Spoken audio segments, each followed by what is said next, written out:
guys see this? I'm gonna watch when I train because it's my time. Alright, what up guys? Obviously back from the gym now. It's gonna be a little bit of a different style video because it's primarily just gonna be me talking from the couch about the topic of the video, how to be a great powerlifter. This is just something I just kind of wanted to talk about it, so I said, you know what, let me just make a video about it. So here we are. Little bit of reference. So I rate lifters by a tiered system that I kind of made it, like this is my system, right? So I made up a tiered system, what I use to rank lifters. For myself personally, I rate myself as a tier 2 lifter. And what that means is really good lifter, borderline great, not quite there yet. So that's how I see myself, right? So if you're watching this video, I'm assuming, based on the title, you're involved in powerlifting in some aspect, or perhaps you just enjoy watching my videos, I wouldn't know.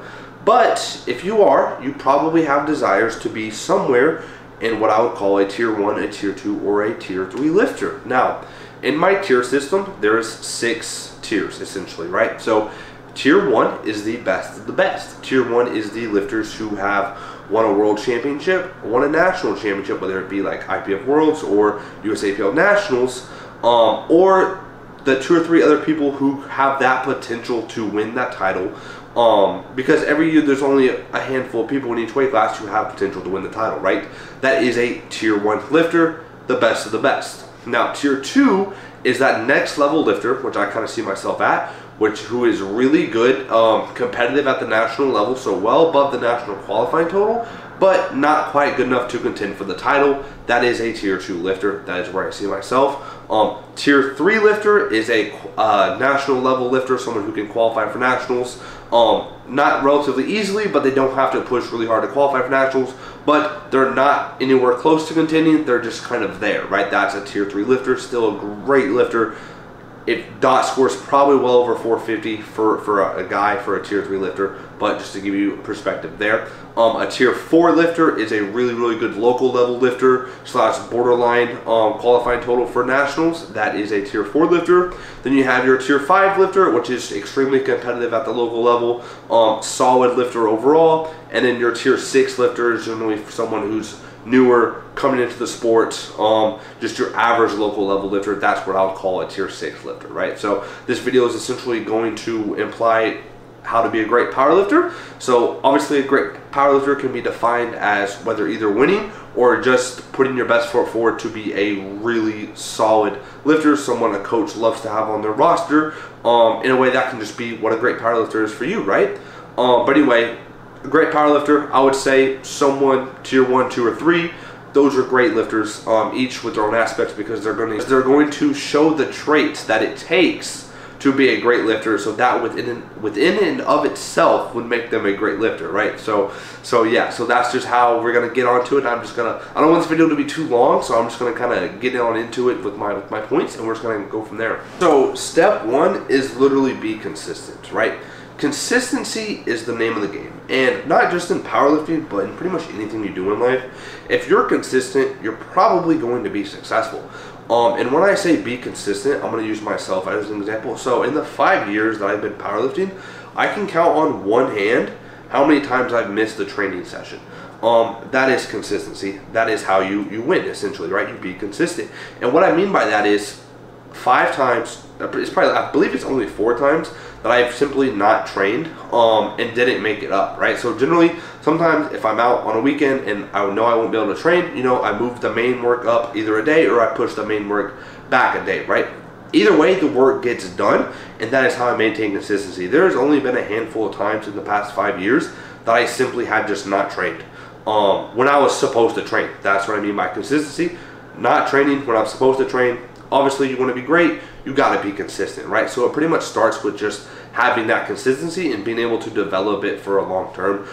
Because you look at any elite level lifter, any tier 1 or tier 2 level lifter, what have they been doing? They've been in the weight room in general for a really long time.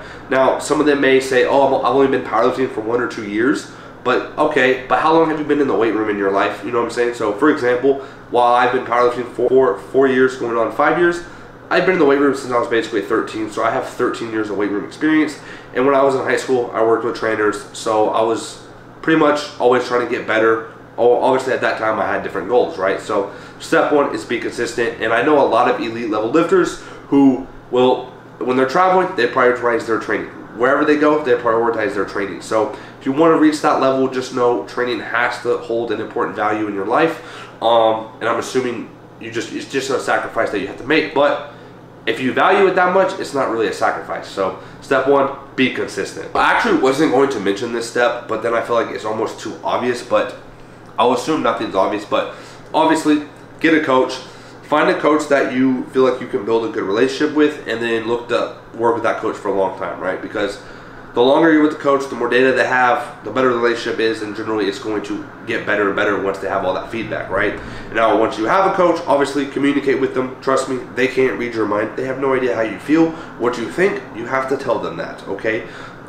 Generally, they're open to hear you, right? That's why they're there. So just don't be afraid to speak up, right? The best athletes communicate. So just know that. Hire a coach, communicate. I feel like I should just include that, because if I didn't, I didn't want you to be like, oh, maybe I shouldn't have a coach. No, get a coach. Trust me, it makes all the difference. Self-coaching is very overrated. It's not the flex you think it is. You're just gonna overthink everything. But get a coach, develop that relationship, build that trust, and just go from there. Is to be intentional with your training and your effort, and primarily do accessories, right? So many people bullshit their accessories. They're just lazy. I get it. Sometimes I get tired, but then you got to have that mindset shift when it comes to accessories, and you need to push your accessories, right? Look at every weight class winner, male or female, outside of the super heavyweights. What's one thing they all have in common? They have a lot of muscle. They're incredibly fucking jacked, okay? Do your accessories, push them with intent. Do whatever you have to mentally to get into that state to push your accessories, and just enjoy that process of pushing your accessories, because you need to have that intent and you need to have that consistency in order to be great, right? And one thing I think of is you can have a C+ program with A+ intensity, effort, and consistency is going to be better than an A+ program with C+ intensity, effort, and consistency, right? So, like, yes, programming is great, X's and O's are great, but if your consistency and your effort and your intensity is not there, it doesn't matter if God himself is programming for you, it will not happen for you. So just make sure your effort matches your goals, right? It's pretty simple, but you'd be surprised. So keep that in mind. I just want to make sure I don't move too fast here, but control your variables. Now, this is obviously very, very important. And while yes, some people are going to be able to sleep 9-10 hours a night because they're going to prioritize it, right? Other people, they might stay up and watch Netflix 4 hours and they're only going to sleep 4 hours a night, right? If you want to be serious about your gains and your health in general, prioritize your variables. What do I mean by that? Drink your water, track your protein, get your sleep, try to manage life stress. Now, controlling your variables is very, very important, and just knowing that that is something that is totally within your control. Now, obviously, some people are going to be able to, because of work, they're going to be able to sleep more, sleep less, and whatnot, right? So what I mean by controlling your variables to your maximum capacity is, simply put, if you work a job and you have a lot of other responsibilities to where the max amount of sleep you can get is 7 hours, then make sure you get 7 hours, right? Don't watch Netflix for an hour and a half to where you're only getting 5.5 hours. That's not controlling your variables to the best of your ability. Maximize what you can do with your own variables, and that's how you can be successful, right? And probably the biggest thing with controlling variables is tracking your nutrition. You'd be surprised how many people don't do this, and it's mind-boggling to me. It literally takes 5 to 10 minutes on YouTube. How do I track nutrition? I'm sure videos pop up, right? It's very easy to track nutrition. It's not hard. Everyone has an iPhone, right? Especially if you live in America. You scan it, you scan the barcode, the nutrients come up, right? If you don't know, ask your friends. I'm sure they know. Ask anyone. I'm sure anyone will be willing to help you. Google. You have the internet at your hands. It's a tool, right? So track your nutrition. You'd be surprised how many athletes do not track their nutrition, and when they do, you will automatically see a performance increase, right? Knowing how many carbs you have in you pre-training based on the time of day, knowing how many carbs you like to have in you based on the time of day is such a plus. And then besides that, you need your protein, right? You need your protein to grow, you need your protein to recover. And not knowing how much protein you're getting in you, you're just leaving room to get better. And it's like, if you really, really want to be great, if you really, really want to be good, you can't leave room for error, right? So it's like, why are you doing that?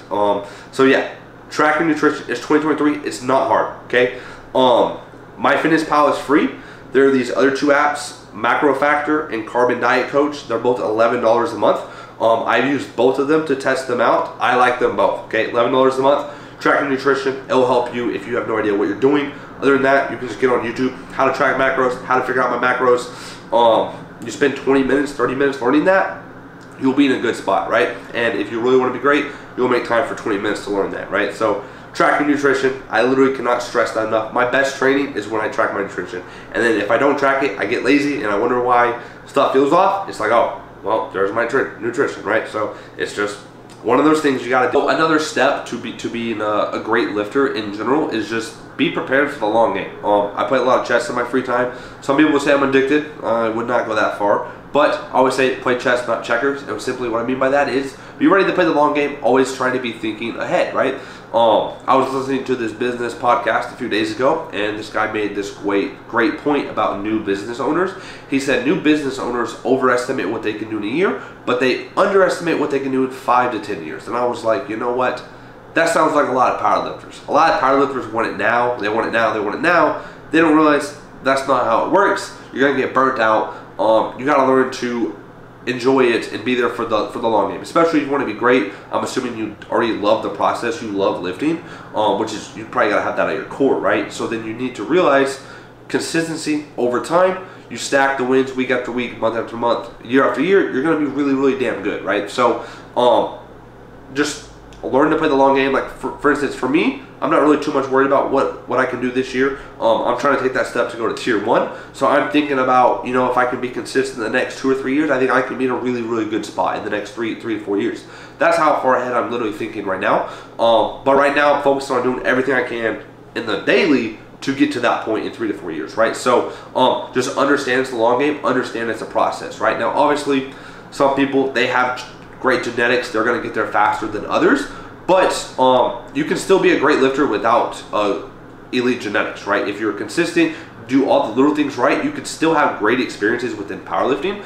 You might not be a championship level lifter because you might not have that kind of genetics, but if you do everything that's required of you, you're going to be successful at being a good powerlifter and probably just in life, because all of those things that it takes to be great in powerlifting, those are just great tools that will transfer over to life in general. And I think that wants to go into my next point is, outside of just expect the long game, is just understand that powerlifting, you want to become process oriented and not outcome oriented, right? So process oriented, I already mentioned this, you want to focus on the process every day of getting better and not the outcome, right? Because one meet's not going to make or break you, but one meet can be a good stepping stone into the next meet, into the next meet, right? And if you're here for the long game, you're going to understand the importance of building that throughout the months, throughout the years, and so on and so forth, right? So it's definitely a long game, and I think it is very important to just keep stacking that momentum and not to rush stuff.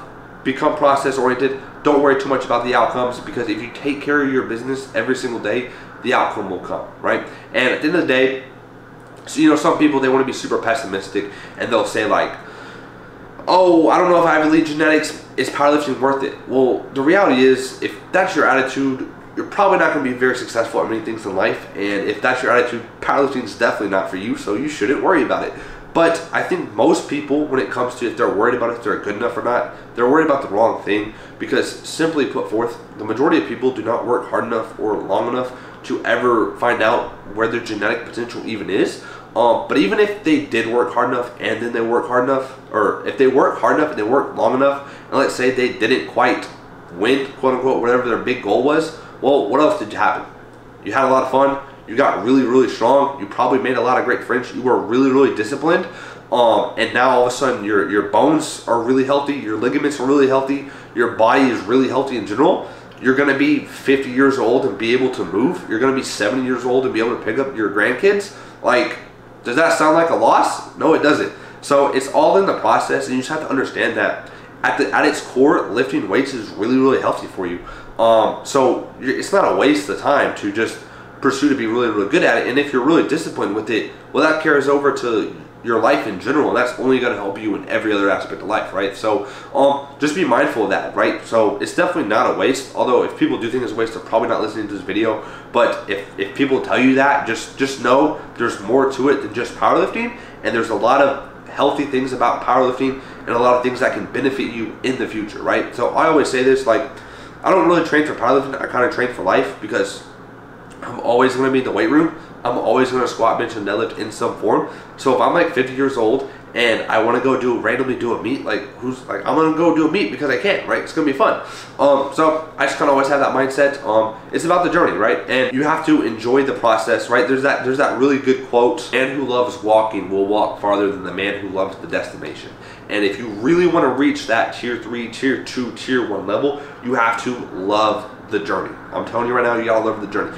I personally love training more than I love competing. Competing is something fun. It gives me a competitive outlet. I enjoy it. I make great friends. I have great memories, right? But at its core, I literally love lifting. I remember when COVID happened, you know, we didn't know if we were gonna have any competitions anytime soon. I literally told Joey, I was like, look, like, I could never compete again in my life and I would be fine. But I'm still going to train every day with the same intensity, because that's just how much I just love lifting, right? So at its core, you have to learn to love the journey. You have to know it's a process, and you just have to learn to enjoy that process, and because that's what it's about, right? Like winning doesn't happen on meet day, right? It happens in everything you do up until then. So just be super, super mindful of that. Okay, so I believe I covered most of my talking points. This video is already kind of long, and I don't want it to be too long, because I don't like when my YouTube videos are too long, because I feel like no one's going to sit there and watch me for like 20 something minutes. But I don't know how long this is. Hopefully it's not too long, but hopefully you took something away from this. If you did, go and like the video. Comment something that you took away from it, that you learned. I don't know, just anything kind of cool. But yeah, the biggest takeaways is if you want to be a good powerlifter, just know that don't rush the process. Take every day for what it is. But just think about, you know, you stack small wins daily, where you can be in a year, 2 years, 3 years, 4 years, right? And at the end of the day, you have to be consistent, right?